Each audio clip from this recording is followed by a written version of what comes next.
Nati de Grado. Té un cert aire despistat, però no vos refieu, talla un cabell a l'aire.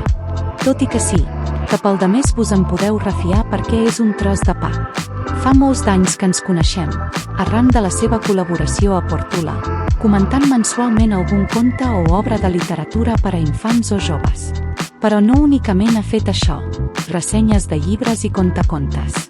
Basta pegar una ullada a l'entrada del seu perfil a Marratxipèdia per veure que ha fet un caramull de coses més, en tot temps i llocs diferents.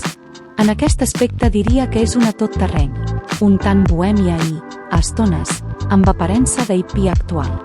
Només pel fet de ser càntabre i haver abraçat la nostra llengua i cultura, sense deixar mai les seves arrels, ja s'ho paga i val l'entrada. Un autèntic tresor, aquesta Nati. Natividad Francisca de Grado Molinero neix a Santander l'agost de 1951.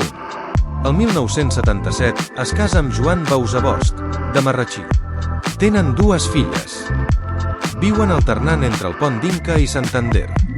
Realitza estudis de diplomatura en treball social i en psicosociologia. A partir d'aquí es dedica a diverses tasques sempre relacionades amb la feina educativa.